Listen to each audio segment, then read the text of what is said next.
I would wait another 8, 10, 12 hours, and then I would eagerly sign a contract that, aside from Patrick Mahomes' deal, would make me the highest paid player on a per-year basis in NFL history, would guarantee me the most money of any player in NFL history, and then I would call my agent and say, what a masterful job you did here. You moved the Overton window on my contract negotiations so far that folks now think $35 million and $110 million guaranteed is somehow a bargain, when these numbers were first floated a year ago by Jane Slater, I think. Most of us said there is no chance Dak Prescott thinks he's getting $35 to $40 million. At this point, if he were to sign that, folks would write columns saying what a good job the Cowboys did. So if I were Dak, I would be grateful that the conversation has moved as far as it has. I would agree. I would feel that I have wrung as much out of this negotiation as I could, and I would eagerly sign that deal. That's what I would do. That is somewhat of a risk-averse negotiation after he already was super risky last year, playing out the end of his rookie deal, Brian, with no guaranteed money moving into the future.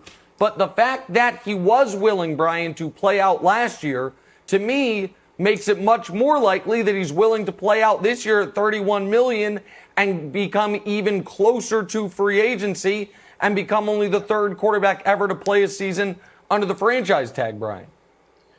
Yeah, I agree with you. If I was Dak, and I understand how physically rigorous the NFL season is and how aggressive the hits are going to be, I would certainly wake up and sign that contract. I would wait until Wednesday, right before the deadline, and sign the contract.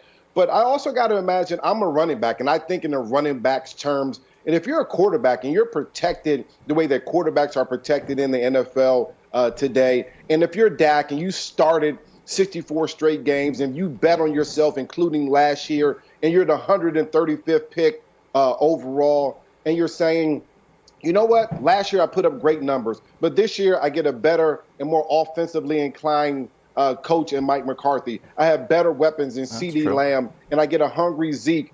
And now I come back and I have the same type of stats, but I get more wins. We make the playoffs and potentially we make a run towards the Super Bowl. Now I'm more of a value. Now I have Mike McCarthy going into Jerry Jones's office and saying, listen, we have to have Dak under center.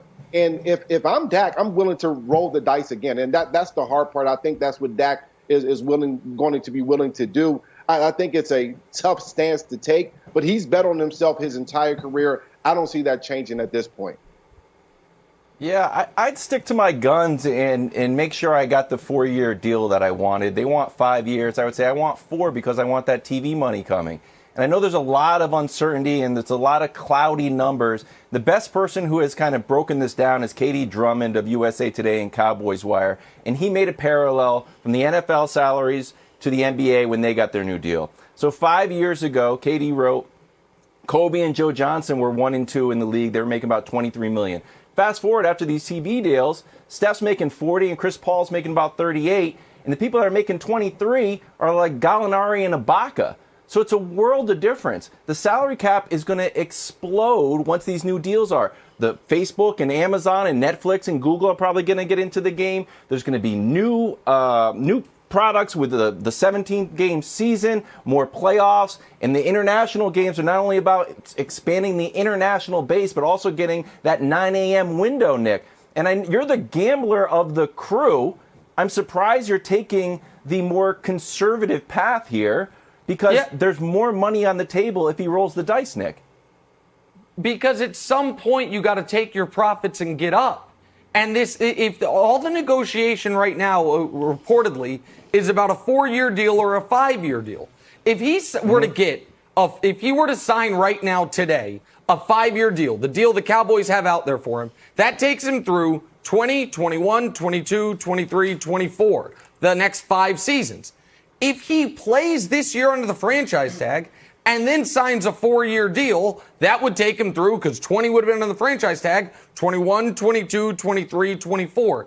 Either way, he's not going to be negotiating based on the next television deal until he gets to his next contract. And if we're going to talk about reasons the cap could skyrocket, everything that's going on in the world and the uncertainty surrounding it is a reason that in the short term, the cap could dip. But I want Cowboys fans to understand this.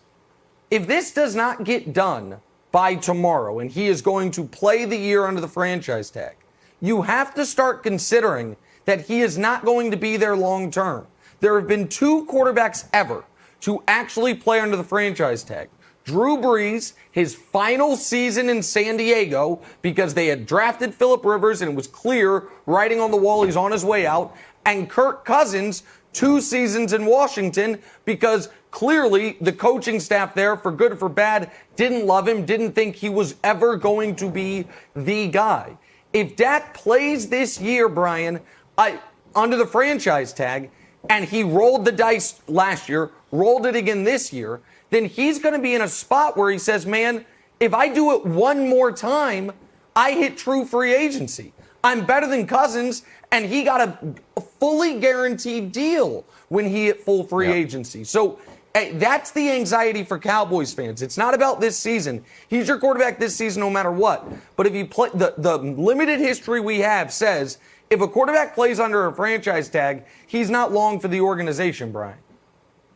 I kind of agree with you there. And here's a question for you, Nick. And I think if you're Dak, you have to be asking yourself this question. If I go out and put up the same numbers that I did last year and we win a playoff game or 2, will there be teams, just like the Minnesota Vikings were lining up to try to find a way to get Kirk Cousins, will there be teams trying to find a way to get me?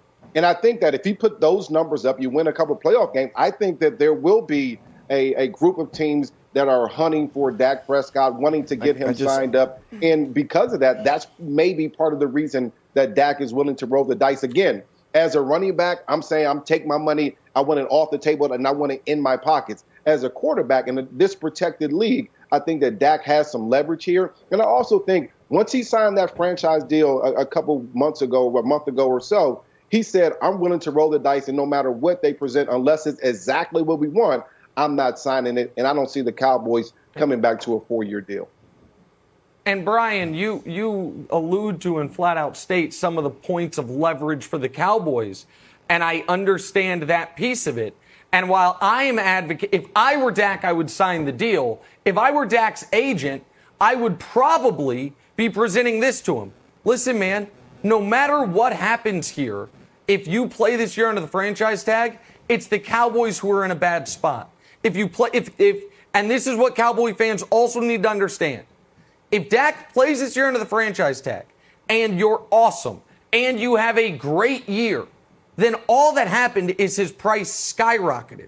The only way, if Dak plays this year under the franchise tag, for Dak's price to go down is if he has a terrible season and therefore the team's not any good. So if you're a Cowboys fan, there is no good outcome that involves Dak with the franchise tag. Either you overstated his value, you're going to get him cheaper, but that's going to mean the first year under McCarthy train goes off the tracks, or he was right about his value with Amari Cooper, CeeDee Lamb, Zeke, that the team's awesome, they win 12 games, and then $35 million a year becomes $40 million a year. So, for Wildes, while I'm advising Dak to sign the deal because I'm anxious on his behalf, I understand his negotiating leverage, and I understand the Cowboys' necessity to get this done so they're not looking at 2 terrible options next season.